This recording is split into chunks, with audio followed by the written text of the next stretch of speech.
Welcome to Dance to Heal. I'm your host, Jenny C. Cohen. Join me as I share stories of how dance and movement can bring healing in a way that is safe and tailored to your life.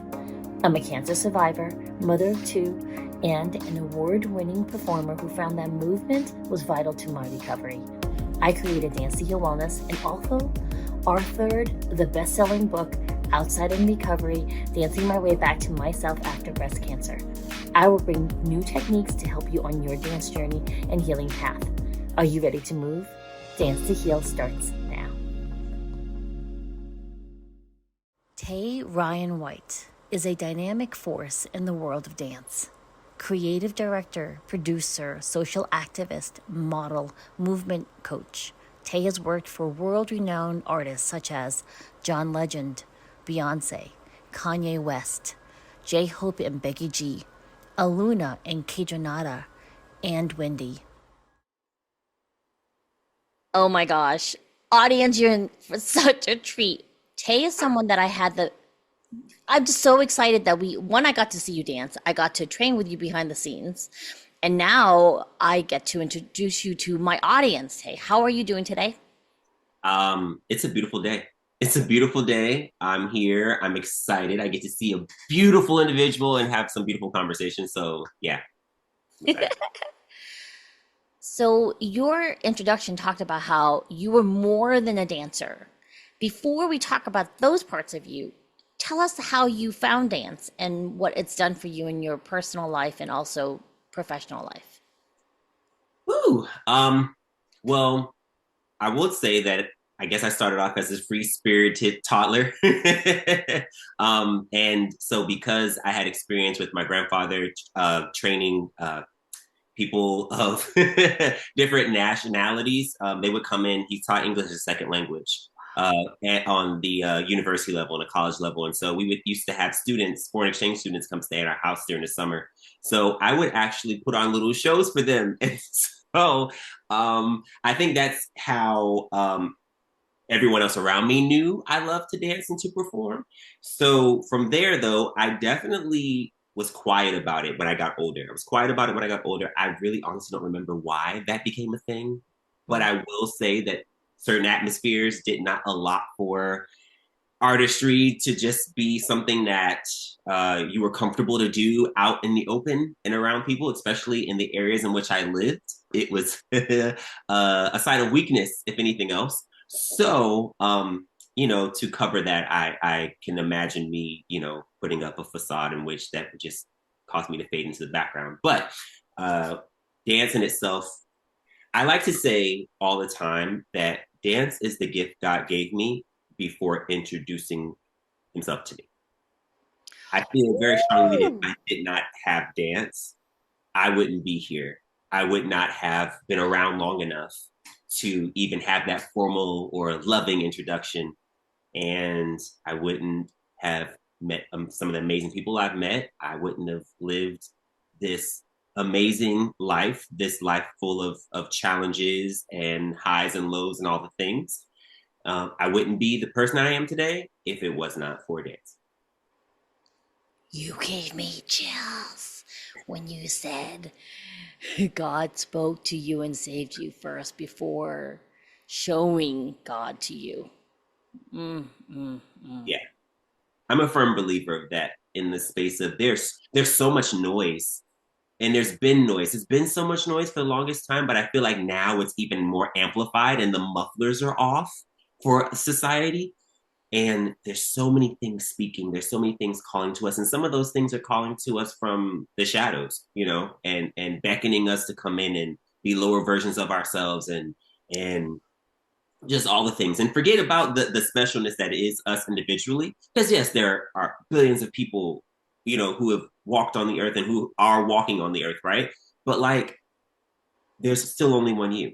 There's no one else has the same size heart as you. No one else has your fingerprint. You know what I mean? There's something that is identifiably you. And I think that dealing with a lot of these things, we forget that. And that's one of the reasons why I think God gave me dance, because creativity in itself, to be able to be a creative individual, to express that creativity in a way that you notice that you're different from someone else and it's appreciated in those spaces. It's a gift. It really is. Oh, I love that. I mean, for me, I grew up, well, I immigrated to the States, Tay, when I was 6, and I felt so isolated and so alone in this country. And I understand what you mean about having to dampen down who you are to fit in where you are for safety. That's Mhm. huge. And I think a lot of people can resonate with that, irregardless of what you appear. Because you and I, we appear as a person of color. And in some settings, even if we're in the majority, we still have to blend in. It's really important, otherwise, outside of those certain neighborhoods, we are in the minority in this country. And so, Absolutely. you got to learn how to behave for safety. And at the same time, I knew whenever I would do dance, it would connect me to a higher power and it would kind of center us, right? And so you spoke a lot, and I want to make sure we get to this because this is one of the things why I felt it was really important for you to be seen right now. What is your current creative project that's on the roster? Ah, my baby.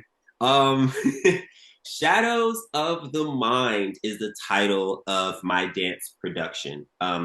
It is far more than a dance production. However, for the sake of placing it in a category, I will do just that.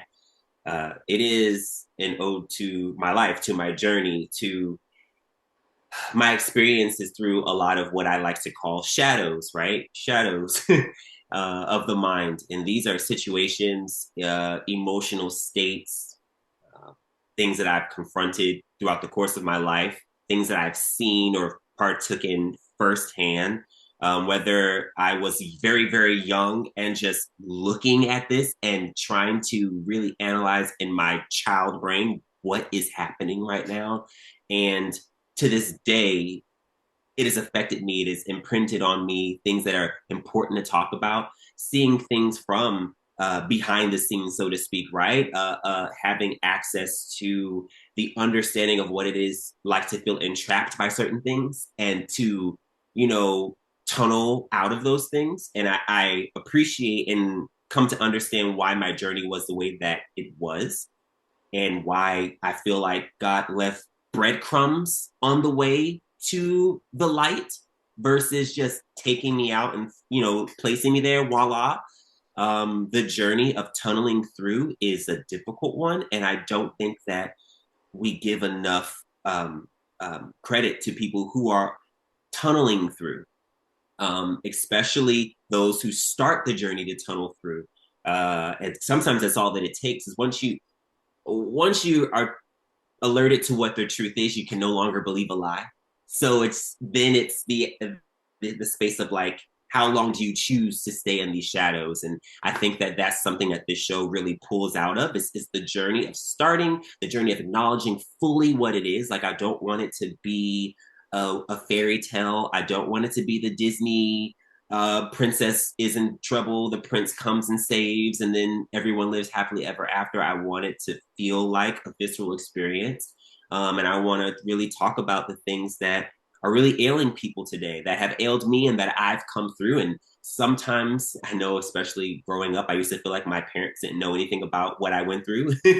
But it is a different iteration of what it is, but it is very much so from the same root of darkness. And I think that if we can create a pathway through art, right? An unspoken language of dance. So this way, it's not like I'm telling you what you have to think or what you have to believe, but I'm just showcasing it through art and prayerfully. And I believe very strongly that you'll find yourself in the story and you'll be able to walk the pathway prayerfully with the breadcrumbs that I feel have been left for me. I can display those breadcrumbs for others and we can all walk into the light of love together, God's love together. And I really feel like that's really important, especially now in today's climate and everything. So.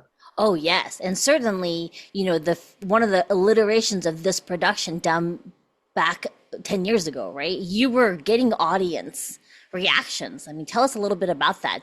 You told me you had an international audience that.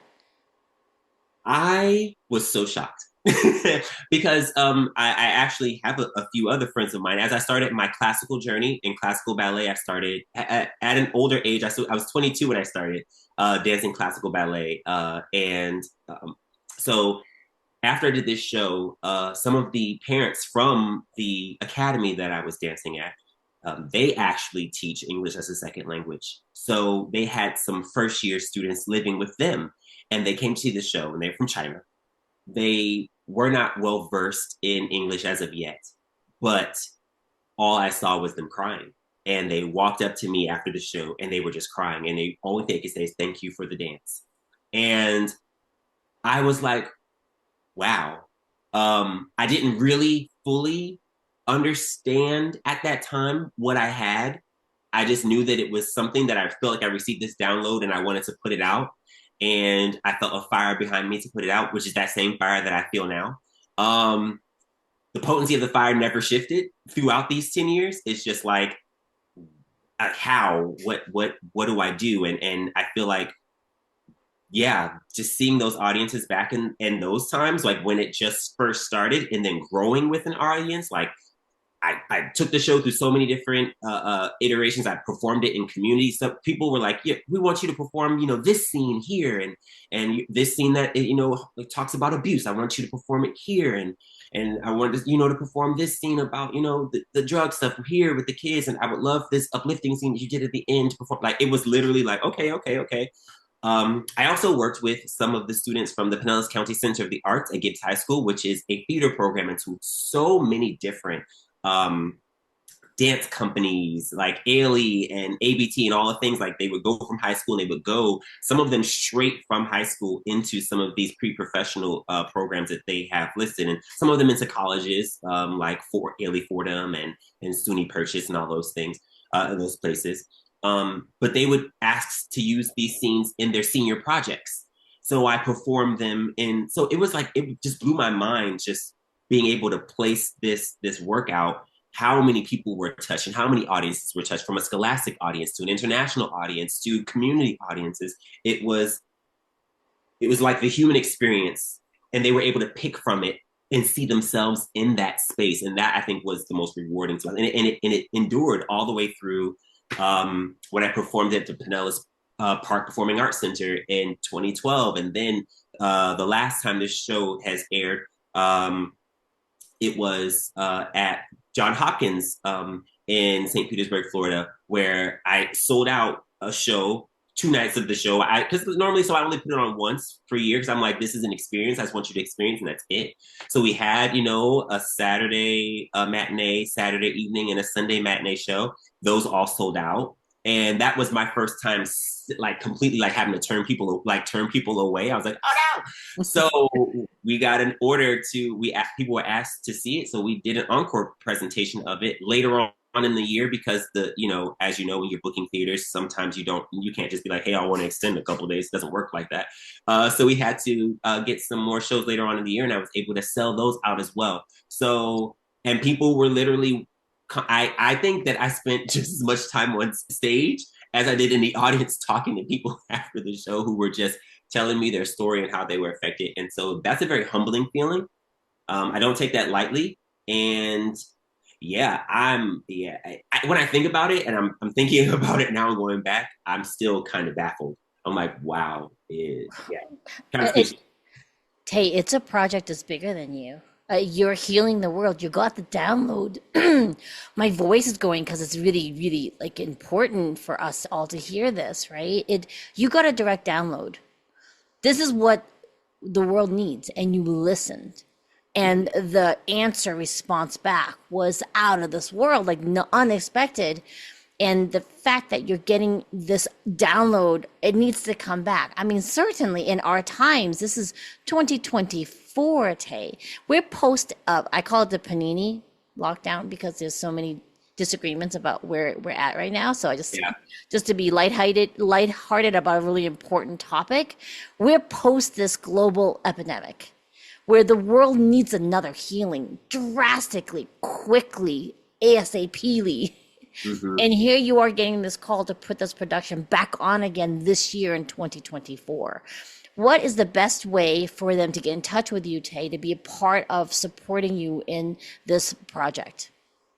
Awesome. Yes. So yes, please. My Instagram, DMing me on Instagram is something that I really try to focus on, picking up those DMs and looking in there. Also on my YouTube as well, you can send a note for me there, and we can follow up as well. Uh, I'm also on LinkedIn. If you want to find me on LinkedIn as well, if you feel like you have something that you'd like to say or anything you feel would be a good idea, something you've been trying to do, I love to hear from everyone who's on this journey trying to bring light and love into the world. I think it's so important, and I'm here for it. Yeah. Let's talk. So, audience members, if you're looking to help monetarily support Tay and his production, I would highly recommend that if I know people in my community and even audience members that can refer out, because in this world, there are people who are looking to support the arts. And this is one project you really, really want to put on your top of list. Tay, T-A-I, Ryan, R-Y-A-N. His last name is White, W-H-I-T-I-T-E. Okay, now here's the thing. On IG, it is just Tai Ryan Official. All right. And then on the people watching this on YouTube, go even to this episode on the YouTube channel of Dance to Heal podcast and do a comment and let us know how much you want to help, and donations or even contributions in another way. A theater type of situation for Tay, because our artists don't get any funding from the government. It's all private Kickstarters, private funding. And this is a project that is very, very dear to me. And I really want to help Tay get the word out. What are some closing thoughts that you have had? I mean, certainly we've talked about how dance and movement connects us to the divine. It is a very spiritual and actually very, very holy thing to move your body, because for me, it's almost as if our bodies are, we don't understand this enough. It's the personification of sacred, our bodies are. And so when we move and then vibrationally attach and can connect with God, the universe, source, right? It is really something that we all individually need to be doing. Now, on your perspective, what's the best way to start doing that? Because I do have audience members who are like, well, dance really isn't for me. Like, I'll go support Tay, but like, what's one suggestion you would want someone to try doing today to connect with the divine, with God, with the universe for them? What's one thing they could do today? My grandmother would say, she's no longer with us, but she used to sing on the show too before, but she passed during COVID.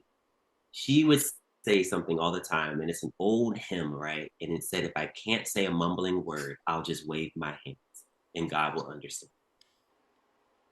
And I think that the power in just acknowledgement with our body, if we had 5,000 characters, there's still not enough words we can create that would be able to express how we really feel sometimes in a situation.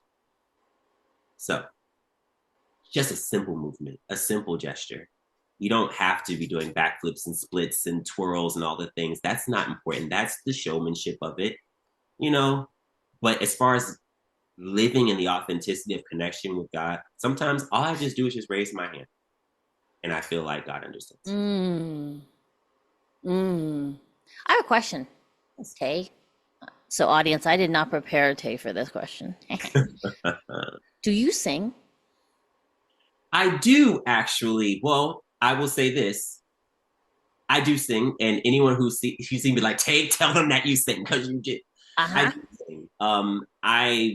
The relationship with me in song has been impeded upon. Again, I've hidden a lot of my talents throughout growing up for safety reasons, and you would be like, how is that? It's a whole different world now. And it was when I was growing up. There's so much more that is accepted, which I'm so grateful for, in the space of like getting away from the spirits of shame and all those things. I feel like that's something that needs to be abolished completely. But yes, I do sing, and I'm looking to even work deeper with the gift of song so that I could express myself even more in those spaces. So, will you sing something for us? Oh, Something, goodness. maybe something that your grandmother sang on your show or something. Let's just invoke her love and her lineage. I'll tell you what, you will definitely hear my grandmother singing this song during the show because we captured the vocals from a previous show. Oh wow. We captured the vocals from a previous show and we're gonna allow that to play during the time where she normally would sing. Um she sings Wade in the Water. So I'll sing a little bit. I can sing a little bit of it. I'm gonna try to. Any mistakes, take it for love. Wait, let me take a sip of water for Yeah, I'm gonna mute myself because I'll probably start sobbing, and I don't want that as part of the that. recording. I'm gonna not look at the screen if that's okay. Me, me, me. Wade in the water. Wade in the water. Children, wade in the water. God's gonna trouble the water. Who's that yonder, dressed in red? God's gonna trouble the water. Looks like the children that Moses led. God's gonna trouble the water.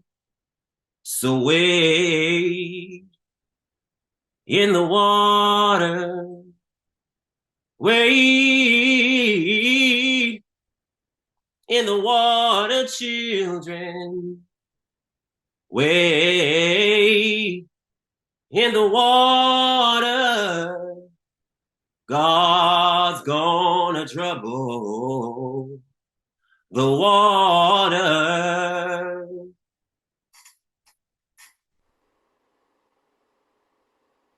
Thank you. That was so beautiful.